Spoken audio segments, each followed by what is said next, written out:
পশ্চিম এশিয়ায় অস্থিরতার আবহে 4 দিনের ভারত সফরে আমেরিকার বিদেশ সচিব। কলকাতা থেকে সফর শুরু করছেন মার্কো রুবিও। সকালে কলকাতা বিমানবন্দরে নেমে মাদার হাউসে রওনা মার্কো রুবিওর। পরে ভিক্টোরিয়া মেমোরিয়ালেও যাওয়ার কথা রয়েছে আমেরিকার বিদেশ সচিবের। রাজ্যে প্রথমবার বিজেপি সরকার গঠনের পরে এই সফরকে গুরুত্ব দিচ্ছে রাজনৈতিক মহল। পার্থপ্রতিম ঘোষ আমাদের প্রতিনিধি এই মুহূর্তে রয়েছেন টেলিফোন লাইনে। পার্থপ্রতিম, কি খবর রয়েছে? দেখো, ইতিমধ্যেই কিন্তু বিদেশ সচিব, মার্কিন বিদেশ সচিব তিনি এসে পৌঁছেছেন কলকাতায়, এবং এই যে ভারত সফর, সেই ভারত সফরের শুরুতেই তিনি কলকাতায় আসছেন এবং কলকাতায় এসে প্রথমেই হচ্ছে মাদার্স হাউসে সেখানে যাবেন এবং তারপরে ওনার ভিক্টোরিয়ায় যাওয়ার কথা রয়েছে এবং তারপরে এর পরবর্তীকালে কিন্তু ভারতের যে সফর রয়েছে সেখান থেকে কলকাতার পরে আগ্রা, জয়পুর, নয়াদিল্লি এই সমস্ত জায়গাতেও যাওয়ার কথা রয়েছে। এবং আজকে মূলত Victoria Memorial, missionary of charity, mother house পরিদর্শন করবেন তিনি, তেমনটাই জানা গেছে। এবং দীর্ঘ বহু বছর পর মার্কিন বিদেশ সচিবের কলকাতা সফর হওয়াটাকে যথেষ্টই কিন্তু গুরুত্বপূর্ণ প্রশাসনিক এবং কূটনৈতিক মহলের কাছে বিশেষ গুরুত্বপূর্ণ একটা তৈরি হয়েছে। এবং ইতিমধ্যে তুমি জানো যে ভারত এবং আমেরিকার মধ্যে প্রতিরক্ষা সম্পর্ক বিষয়, সেটা আরো জোরদার করার বিষয় কিন্তু এই যে সফর তার মধ্য দিয়ে সেটা হতে পারে। এবং কয়েকদিন আগে কিন্তু ভারতের সঙ্গে মার্কিন প্রশাসন ভারতের সঙ্গে প্রায় যে বিষয় সেটা হচ্ছে এই যে অ্যাপাচি হেলিকপ্টার আর M777 হাইডজার সাপোর্ট প্যাকেজ অনুমোদন করেছে। এরপরে দুদেশের সামরিক সহযোগিতা আরো শক্তিশালী হবে বলে মনে করা হচ্ছে এবং সেই সমস্ত বিষয় আরো বিভিন্ন বিষয়, কূটনীতিক বিষয়, সেটা কিন্তু আলোচনা হতে পারে তেমনটাই জানতে পারছি। এবং ইতিমধ্যে আজকে সেই সফর, যেটা ভারত সফর, প্রথমেই কলকাতা এবং কলকাতা একেবারে বিমানবন্দরে নেবে। সেখান থেকে কিন্তু মার্কিন বিদেশ সচিব মার্কো রুবিও তিনি এই যে ভারত সফরের শুরুতেই কলকাতায় এসে পৌঁছছেন এবং এখান থেকে কিন্তু বিভিন্ন গুরুত্বপূর্ণ বিষয়, যেমন ভারত সফরে যেমন নিরাপত্তা, বাণিজ্য, জ্বালানি, কৌশলগত নানা সম্পর্ক, সেই নিয়ে উচ্চ পর্যায়ের বৈঠক হওয়ারও কথা রয়েছে।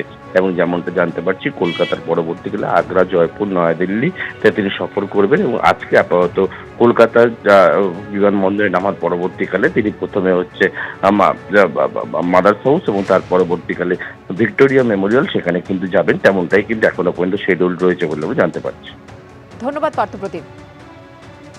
পশ্চিম এশিয়ায় অস্থিরতার আবহ আর তারই মধ্যে 4 দিনের ভারত সফরে আমেরিকার বিদেশ সচিব। কলকাতা থেকে সফর শুরু করছেন মার্কো রুবিও। সকালে কলকাতা বিমানবন্দরে নেমে মাদার হাউসে রওনা মার্কো রুবিও। পরে ভিক্টোরিয়া মেমোরিয়ালেও যাবার কথা রয়েছে আমেরিকার বিদেশ সচিবের। রাজ্যে প্রথমবার বিজেপি সরকার গঠনের পরে এই সফরকে রাজনৈতিক মহল যথেষ্ট গুরুত্ব দিচ্ছে। কাঁকুলিয়ায় গুলি বোমার সূত্র ধরে সামনে এসেছে দুর্নীতি, প্রতারণা, কাটমানি সিন্ডিকেট। ইডির দাবি, পুলিশ, প্রমোটার আর পলিটিশিয়ানদের একাংশের আঁতাতেই চলত এই সিন্ডিকেট।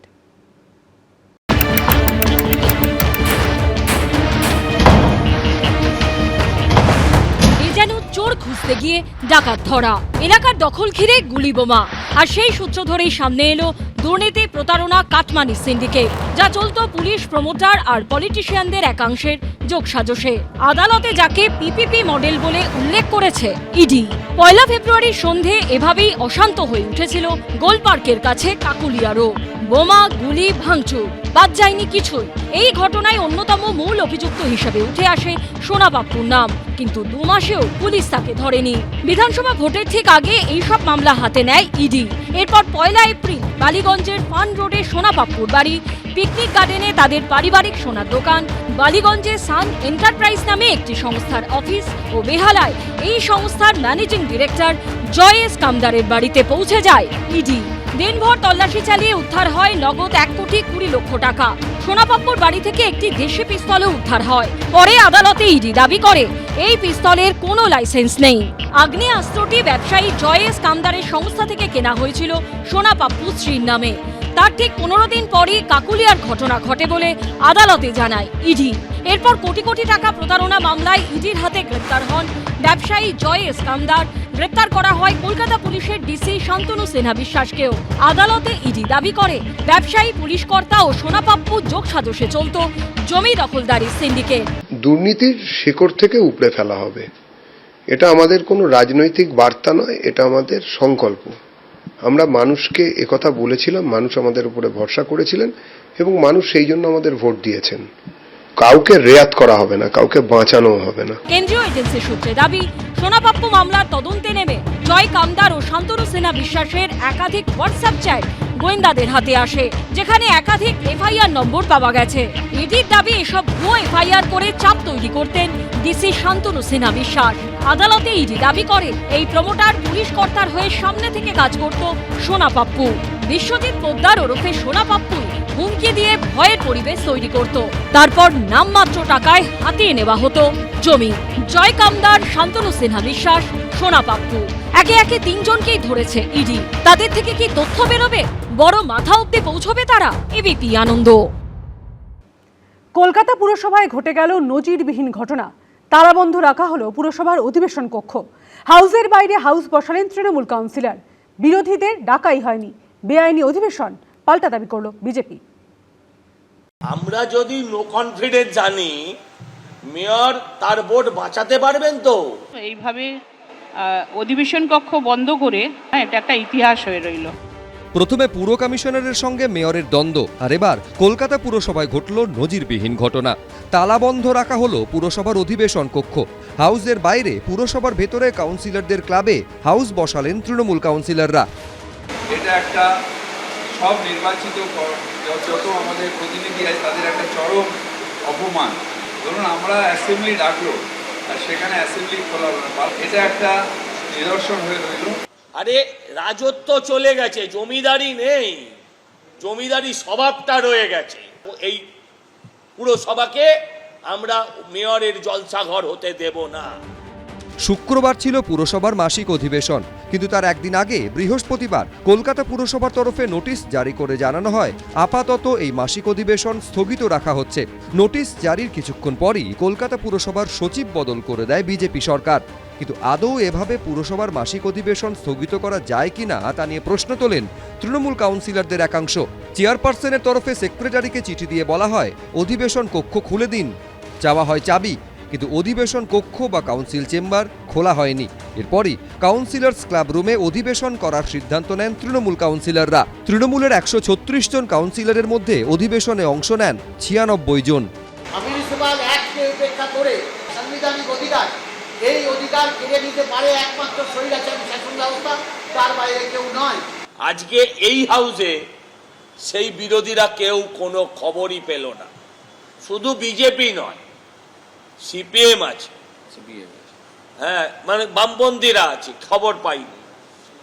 হাউসের নিয়ম হচ্ছে সেখানে বক্তব্য রেকর্ড করা হয়, এখানে রেকর্ড হলো না। এটা পার্টি অফিস নয়, এটা ববি হাকিমের ওই স্যান্ডো গেঞ্জি আর লুঙ্গি পরে শুয়ে থাকা বৈঠকখানা নয়। আমাকে জানানো হয়নি, আমাদের কাছে কোনো রকম নোটিশ চাইনি। সূত্রের খবর, শুক্রবার পুর ও নগর উন্নয়ন দফতরে বৈঠকে যোগ দেন পুর কমিশনার। বিজেপির তরফে আবার অভিযোগ করা হচ্ছে পুর সচিবকে হুমকি দেওয়া হয়েছে। পুর সচিবকে তারা ভয় দেখিয়েছে, থ্রেট করেছে, বাইরে বেরিয়ে দেখে নেবো বলেছে। আমরা যেন বলার স্কোপ না পাই যে মেয়রটা ফাইল চোর, মেয়রের আত্মসহায়কটা ফাইল চোর, এমআইসিরা ফাইল চোর। আমাদের কাছে খবর আসছে ফাইল বান্ডিল বাঁধা হয়েছে, আমরা ওখানে সিসিটিভি লাগিয়ে দিয়েছি। এদিন সন্ধ্যায় কালীঘাটে তৃণমূল কাউন্সিলরদের নিয়ে বৈঠক করেন মমতা বন্দ্যোপাধ্যায়। সেখানে তৃণমূলের 136 জন কাউন্সিলরের মধ্যে উপস্থিত ছিলেন 110 জন। সূত্রের খবর, বৈঠকে মমতা বন্দ্যোপাধ্যায় বলেন কেউ পদত্যাগ করবে না, দল পাশে আছে, ওরা চাপ দেবে কিন্তু পদত্যাগ করবে না কেউ। তৃণমূল নেত্রী আরও বলেন পুরসভায় যেভাবে ঘরে ঢুকতে দেয়নি তা অবৈধ। ববি, তুমি ডরিনা ক্রসিংয়ে একটা ধর্নার জন্য দিন ঠিক করো। বিধানসভায় তৃণমূলকে এখনও বিরোধী দলের মর্যাদা না দেওয়ায়, বিরোধী দলনেতাকে ঘর বরাদ্দ না করায় এদিন বিধানসভাতেই মাটিতে বসে বিক্ষোভ দেখান তৃণমূল বিধায়করা। উপস্থিত ছিলেন 80 জনের মধ্যে 17 জন তৃণমূল বিধায়ক। এখানে কজন আছি, কেন বাকিরা নেই, এটা তো কোনো কথাই নয়। তার কারণ বাকিদের তো অর্ধেককে খবরই দেওয়া হয়নি। আমরা তো এসেছি শুধু উনি ঘরে ঢুকবেন, আমরা যারা কাছাকাছি আছি আমরা এসে ওনার ঘরে ঢোকার সময়টা আমরা সবাই থাকবো। তো সেই কারণে এসে দেখছি ওনার ঘর বন্ধ, সেই কারণে আমরা ওখানে বসেছি। বুধবার বিধানসভার বাইরে আম্বেদকর মূর্তির নিচে অবস্থানে বসেন তৃণমূল বিধায়করা। সেই ঘোষিত কর্মসূচিতে 80 জনের মধ্যে হাজির ছিলেন মাত্র 35 জন তৃণমূল বিধায়ক। অর্ণব মুখোপাধ্যায়, আশাবুল হোসেন, উজ্জ্বল মুখোপাধ্যায়, এবিপি আনন্দ। এবিপি আনন্দ, এগিয়ে থাকে, এগিয়ে রাখে।